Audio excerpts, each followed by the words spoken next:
Nanu Nanu. Live long and prosper. May the force be with you. I'm your host, Mark David Kerwin, and welcome to Chapter 10, Level 10 of the Panama Beach series, Inner and Outer Wealth, Abundance, Creation, Resonance. We'd like to say thanks to JuicyMagiK, our lifestyle brand, for supporting and promoting this awesome series.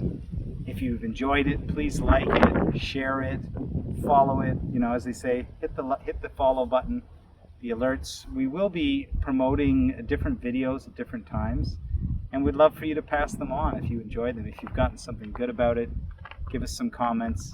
If you'd like to hear about any other kind of inner and outer wealth levels, please let us know. Chapter 11 is going to be really juicy tomorrow. That's for adults only. Chapter 10, it's fitting. We're actually not at the beach today. We're at the what's called a dry forest, a Coronado dry forest. This is one of the few remaining dry forests in Panama, an incredibly unique place. And thanks to an ornithologist, a bird lover named Eugene Eisman, they preserved 45 either hectares or acres, I'm not sure which one. They preserve this beautiful area, and every year so many birds from North America stop here along their migratory patterns. So it's a very juicy, abundant, special place that's unique. And it's fitting for our chapter today, which is all about ecological, interplanetary, cosmic wealth.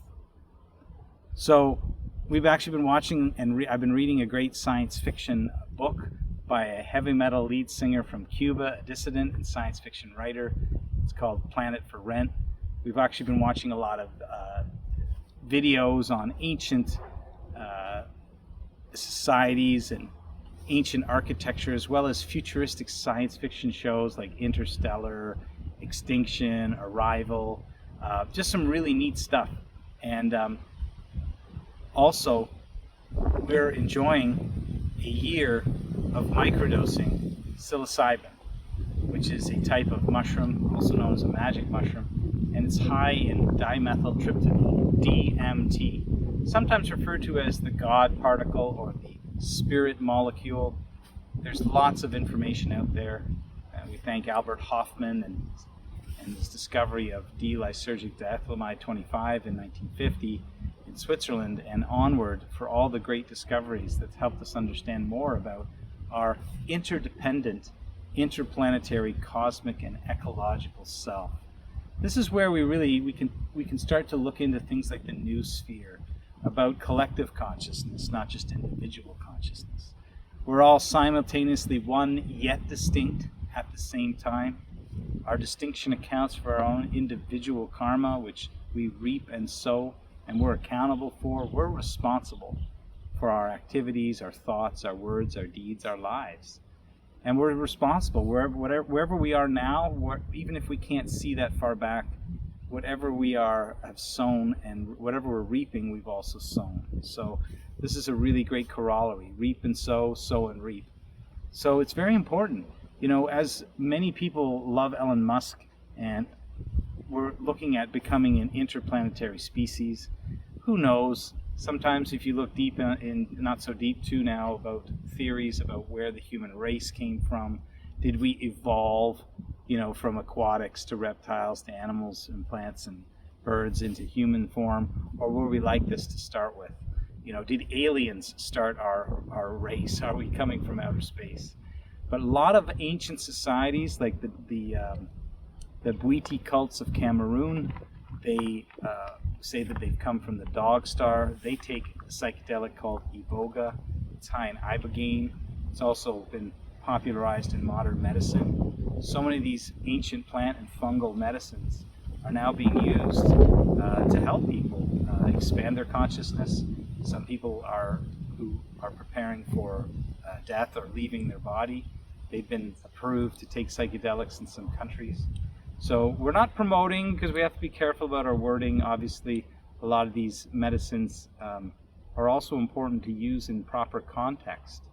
And we can't take away from the massive effect of taking psychedelics amongst community with ancient rituals and practices, and to be really respectful of the peoples and indigenous societies and folk peoples who are the original holders of this knowledge and wisdom. And we give great respect to all people of the earth, white, red, yellow, black, blue, brown, pink, orange, all peoples, four-limbed, two-limbed, one-limbed, of all abilities. We're really grateful for the abundance of distinction between people and contrast, which also allow us to appreciate what we have. Now, a lot of natives that I've studied with, they laugh at the white man for going into billion-dollar metal ships. They call them up-down machines. You get in the machine, you go up in space and sky, and some people debate whether we've been to the moon or not, the Van Allen belt, and then we come back down. Well, they say we've been doing these for thousands of years, sitting under a tree, leaving our body, traveling through the universe. So people having out-of-body experiences, it's becoming more commonplace. We watched a great fun video on Jimi Hendrix and a movie called Rainbow Bridge that was filmed in Maui in the early 70s and brought me back to my days of living in Hawaii. What a beautiful land, amazing place. I got to meet and study with some kahunas there and some different spirit medicine wizards. And what I can say is that connecting to the stars, I can recommend looking at some of the beautiful Instagram accounts that follow astronomy and astrology and all the beautiful pictures of the universes and the stars and the moons and the planets, and just meditating on the more than Earth world that we're the cosmic creation that we're a part of, and the Milky Way. And isn't it interesting that we're traveling through space, and even our galaxy is traveling and expanding and contracting. These spirals and circles and wavelengths and all of the incredible vibrations of the stars. We're affected by the sun, by solar flares. And I love studying astrology for that reason, because it gives a lot of meaning to the great beyond, as I like to call it. And having more wealth in interplanetary, ecological, and cosmic wealth, it connects me to beyond the just human world, into the spirit world, into the different planes, the different hells and heavens, so many different planes of consciousness, so many different realities, so many different universes. And the key is to really hone in on what a wonderful place, perfect place Earth is right now for these particular bodies that we're in. The oxygen levels, the distance from the sun. It's truly a miracle.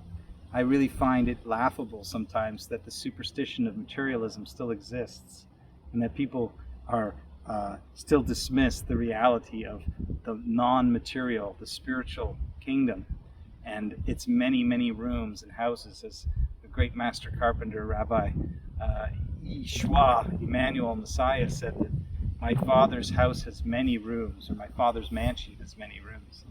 So many different planes of existence. But here, at this current time, place, and circumstance, we're in these bodies where we're not suffering too much, and we're not getting so much pleasure that we forget that there are some things like old age, disease, birth, and death to overcome.